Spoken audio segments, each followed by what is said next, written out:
beautiful humans, welcome to Kicko Flicks. I'm gonna jump right into it with She-Hulk episode 4. I feel like you're telling two different stories. You have the Wong story that is happening in the courtroom and he's trying to prove something. And then you have She-Hulk and her wonderful dating profile. So let's talk about Wong real quick, because he is trying to defend the dark arts against his old apprentice from using magic, especially something that he shouldn't be having. Exactly how he got it out of the temple, who knows? If you get kicked out, I believe your memory is supposed to be erased, but I guess Wong is, not really big on erasing memories and making you forget exactly that they really do exist. I think they should have took that a little bit more seriously.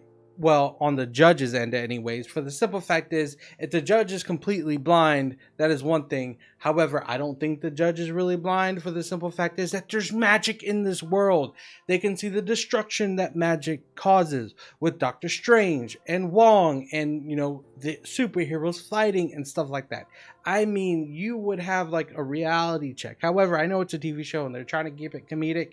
But seriously, add a little bit of restriction, just a little bit, and let the guy who's trying to play innocent break the rules ever so slightly, and just let that be a lesson from that point forward. But however, I do kind of like the angle that they did take on it.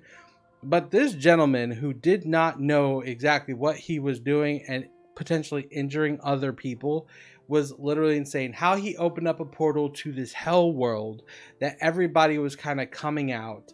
And these little demons were pretty much invincible, can't die, they get bigger, who knows how much bigger they get. And then Wong ends up, instead of sending them back home, he sends them to a winterland, which they might not survive, or they just might happen to freeze because their home is literally a brimfire.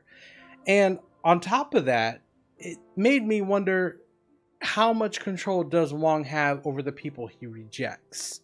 Now, I know it's not his show, but it kind of made me think that just ever so slightly. It was also good to see She-Hulk get a little bit of action in, just kind of fighting these like demons that really were not much of a threat to her. But I wonder if they would have got big enough, if the story would have changed ever so slightly. Now, moving on to She-Hulk's dating profile. Oh my goodness. Man, there was a lot to go into this one, and I want your opinion on this. So let me know down in the comments of what you think about She-Hulk and her whole entire dating scene. Whenever she is She-Hulk, man, everybody wants her. But to be honest, I think that is a, how do you say, it kind of goes against her in a way.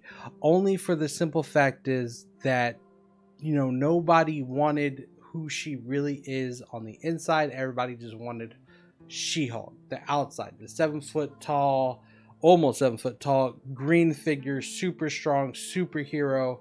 And these men were really douchey. In fact, all the men that approach her, no matter if she's in her human form or Hulk form, they're all kind of like douchebags in some kind of way. Man, they make men look like horrible douchebags. It makes me like kind of reflect upon myself to see if I'm a douchebag in any kind of way. I know sometimes I am, but still, it's just, wow, they just really make it apparent here. But at the same time, the guy that she ended up bringing home, I found hilarious. She comes popping out of this portal, jumps right on top of him. He doesn't even freak out. I personally would scream my living lights out because, one, she's a Hulk. Two, on top of that, she has all this like demon blood and gook all over her. She picks me up like a kid and then brings me to a room, I'm pretty sure. But either way, when he wakes up in the morning, comes out into the living room and goes, "Who are you?" Well, I'm She-Hulk. I'm the green one. This is just me. And he's like, "Yeah, no, that's weird. All right, peace out," and just leaves.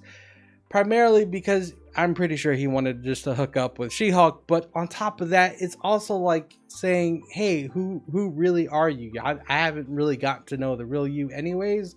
I just kind of wanted to get to know the She-Hulk. But first off, it shows the simple-mindedness of men at times. And on top of that, it also shows when a woman changes her appearance too much, it might make a man a little bit more unflattered in that precise moment. So who knows what's going to happen with her dating life after this. But since we're halfway through the season, I hope they kind of pick it up a little bit more. Another funny thing that they do add into the show is with Titania finally being released and then suing She-Hulk for, using the name She-Hulk, because guess who owns the name to She-Hulk, which is Titania, which I find hilarious, to be honest. Even though she did not come up with the name, she just kind of took it and just kind of ran with it. I mean, who really thinks of owning a name other than a business or something like that? But I found that hilarious in the aspect of that's what we're going to be dealing with potentially for the rest of the season or going into the other half of the season. And I hope they end up fighting it out, duking it out, or something, that there's going to be like some kind of big brawl. I also want to know who is really searching to get her blood. I wonder what they're going to do with it, if they're going to create other Hulks. And it's just very entertaining, just to say the least, to watch this season so far. Let me know down in the comments if you agree or don't agree, what you did or didn't like. And as usual, subscribe, hit that like button. Don't forget to click the bell notification so you won't miss anything whatsoever. And above all, don't forget to kick up and not down. And I will see you the next time I post. Peace.